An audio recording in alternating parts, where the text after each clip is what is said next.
All right, hello there, thrill seekers. Yesterday I talked about a koan that had to do with New Year's Day, and as I was editing the video, I thought maybe there's a different way to talk about this koan, so I want to talk about the same koan again. I don't think yesterday's video was bad, or I wouldn't have put it out, but I feel like maybe I can say it a different way, so this is what I'm going to do. And don't worry if you haven't seen the previous video about it, I'm going to repeat everything that's important. So, just to go over it again, here's the koan from Master Dogen's Shinji Shobogenzo, 301 koan stories by Gudo Nishijima and edited by Mike Lutchford and Jeremy Pearson. And the koan is book 1, number 39. Okay. One day a monk asked Master Kyosei Dofu of Ryusaku Temple in the Ko district, "Is the first day of the new year related to Buddhism?" The master said, "Yes, it is." The monk said, "What is the Buddhist teaching about New Year's Day?" The master said, "New Year's Day is the beginning of happiness and all things become new." The monk said, "I thank the master for his answer." The master said, "Today I am not so clever." And as we discussed yesterday, the actual phrase that he uses is given in Nishijima Roshi's Japanese version of this as Kyo Shitsurisu, which I would translate as "Today I am defeated." So he gives it as "Today I'm not so clever," literally more like "Today I am defeated." On another day, the monk asked Master Myokyo, this is a different master, "Is the first day of the new year related to Buddhism?" Master Myokyo said, "It is not." The monk said, "Every year is a good year and every day is a good day. Why do you say it is not?" Master Myokyo said, "An old man of the Cho family drinks sake and an old man of the Ri family gets drunk." The monk said, "Your words were sufficiently controlled and great at the beginning, but now they are very small, like something with the head of a dragon and the tail of a snake." Master Myokyo said, "Today my mind is not very clear." And actually what he says is exactly the same phrase as the first master said, Kyo Shitsurisu, which is "Today I'm defeated." Also, literally, the monk is saying old, big, head of a dragon, tail of a snake, that if you literally translate the Chinese, that's what you get.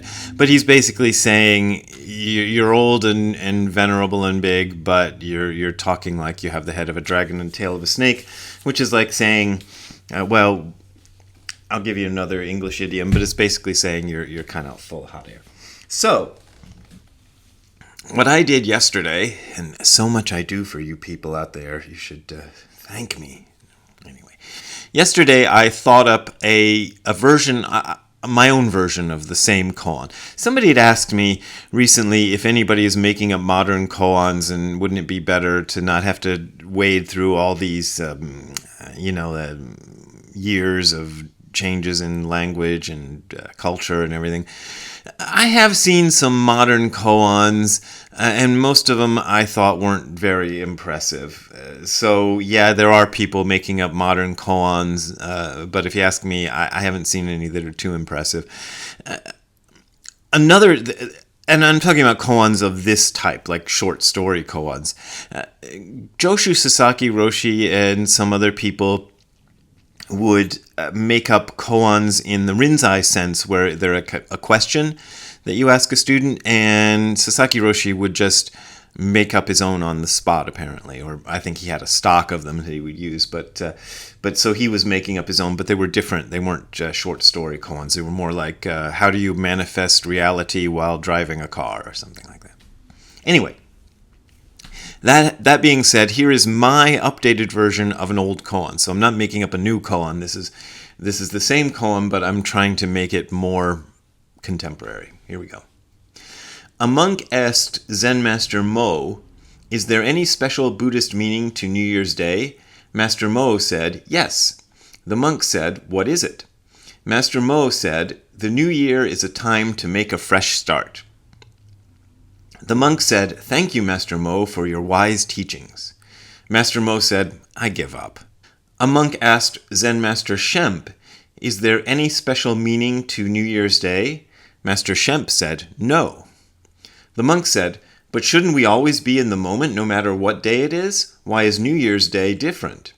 Master Shemp said, you can't get high from just watching a Cheech and Chong movie. The monk said, you used to be a wise master, old man. Now you're all bark and no bite. Master Shemp said, I give up. So let me break that down for you and tell you why I made the changes and what I think it means. So koans range in sort of levels of profundity. Some koans are really trying to teach something really deep that is difficult and maybe hard to get, and you have to be kind of really working on your Zen practice for years and years to ever get it. Some koans are multifaceted and have meanings that you can keep learning new things from year after year. I have been reading Hyakujo's Fox over and over again for the past 40 years, and I still don't get it all. So that would be one of those. And then there's some that are like this one, where I think the meaning is rather simple. It isn't really all that profound. And I would summarize the meaning as, don't be this kind of a Zen student. That's the meaning I get out of it. So, as I said yesterday, New Year's Day is a big deal all over the world, but especially in Asia. So it's kind of a kind of a question anybody might ask a Buddhist teacher. Is there any special Buddhist meaning to New Year's Day? Like, everybody's getting, celebrating New Year's Day in various ways.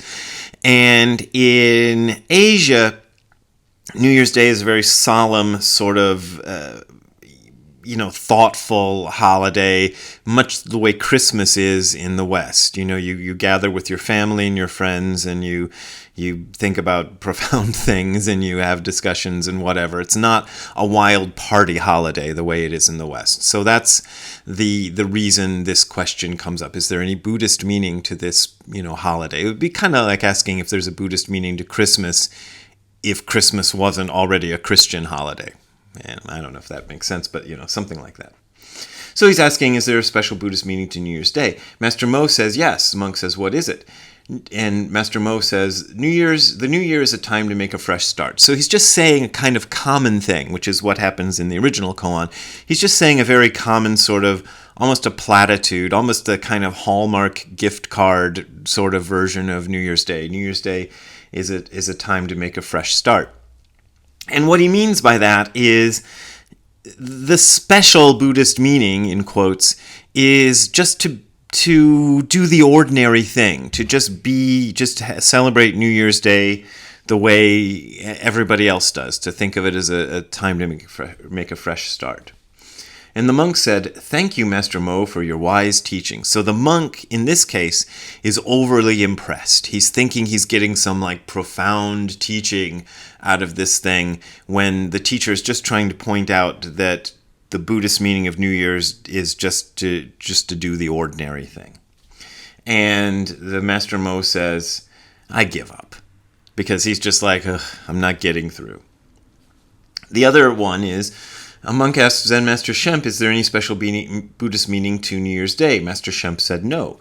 The monk said, but shouldn't we always be in the moment no matter what day it is? Why is New Year's Day different? So he's trying to challenge the master. This is the other thing. This is kind of two poles that I've dealt with in my job a lot. Is the overly reverent person who thinks everything that I do or say must be profound. I remember being in some foreign country where I was traveling, and I picked up on the fact that this was over on the left and that was over on the right, and on the first day there, which is just simply paying attention.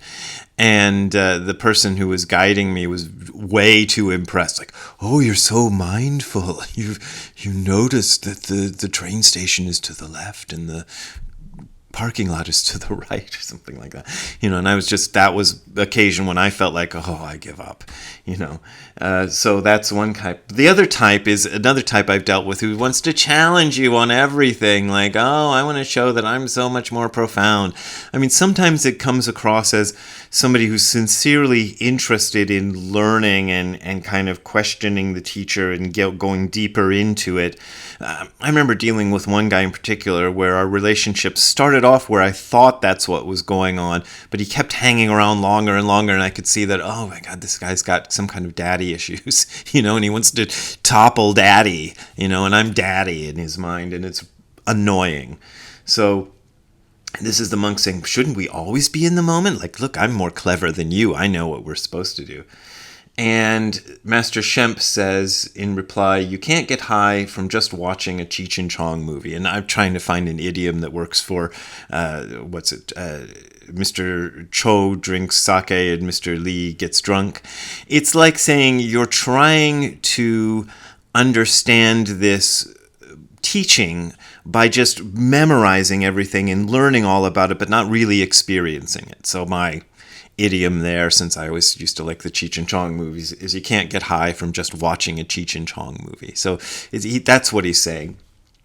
And the monk, still in his challenging, sharp mode, is saying, you used to be a wise master, old man. Now you're all bark and no bite. Which if I know a lot of people watching these videos are not native speakers of English. I don't know, that idiom seems like it probably would make sense, but just in case you don't get it, it's like a dog, like Ziggy, who barks a lot, but and tries to scare you off. But if you actually challenge him, he can't bite. And that's Ziggy. Anyway, and Master Shemp says, I give up.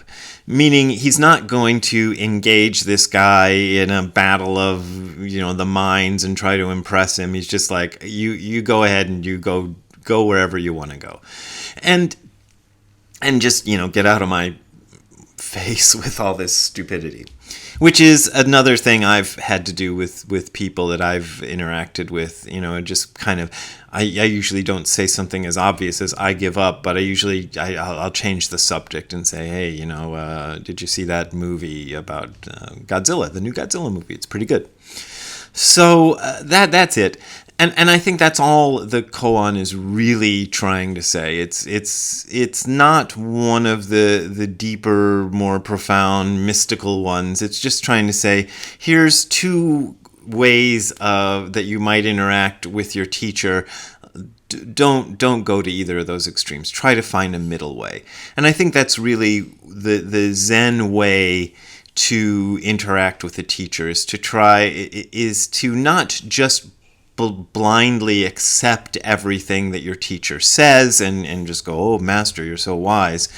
And also not to needlessly just challenge and annoy the master by trying to say you're better, or trying to one up, or trying to play these kind of games, which is, like I say, another thing. This is my one major complaint with the Advaita tradition. I talk about them a lot because they're very similar to Zen, but their tradition is to just accept everything the guru says. And don't question it, just accept what the guru says and follow it. Now, if your guru is a good guru and a sincere teacher, then this can probably work. It's probably a really good method. The problem is it's so easy to abuse. It's so easy for somebody to slide into the role of guru and just because everybody's going to do whatever he says or just blindly follow, then it's very easy for a person to just be abusive that way. So that's why I think it's a kind of a path that, like I say, could work with a very sincere master and a very sincere student. You'd have to both the master and the student would have to be really sincere and really honest for that to work. And that, as I say, that's a rare case. But if you happen to find yourself in that case, it might work. I pretty much accepted what my teachers said. I didn't challenge them very much. I did a little bit, when I didn't understand something, but I accepted that the things they said that didn't make sense were not being given to me arbitrarily, or to try to control me or to try to do something, try to hornswoggle me or whatever. But that's because I had two people that I knew I could trust completely without having to worry too much that they were going to cheat me or whatever. So you gotta watch. I think the best way is to try to kind of chart a middle course. Don't be too confrontational and too challenging to your teachers, but don't be afraid to ask for clarification and to, try to ascertain whether or not they really know what they're talking about. I think that's legitimate as long as you're not a pushy butthole about it. And also, like I say, not to just blindly I accept all your wonderful teachings because you're the great master and everything's beautiful and all like that.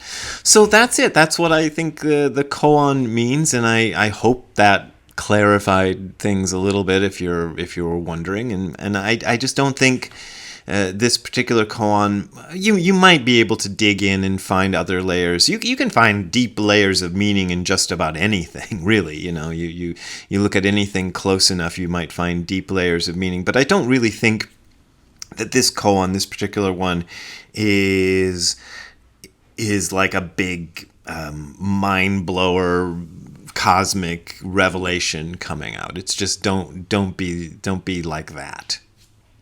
So there you go. That's what I wanted to say about the koan, and I hope it helped. If you want to donate to helping me say more things about more koans, you can go to the URL that you're seeing below, which is hardcorezen.info/donate. That is, hardcorezen.info/donate. I don't put them up, so I don't know where the thing's going to land. I hope I'm pointing at the right place. Anyway, that's how I make my living. That's my main way of making a living, and I really appreciate your support, and especially people who've, end of the year, people sometimes make big donations, and I had a few of those. I need to get thank you emails out to some of those people, but thank you, in case you're watching, if you're one of those people. But as always, you don't gotta donate if you don't want to donate. This is offered for free. We will see you next time. Have a good time all the time. Bye. Hey, Ziggy. Ziggy's always laying down when I try to get him to do these cameos. Well, not always, but a lot of times. But you should have seen him about an hour ago. He was doing yoga with us. It was kind of cute. But there he is laying down. There's your Ziggy cameo. All right. We'll talk to you later, Ziggy. Bye.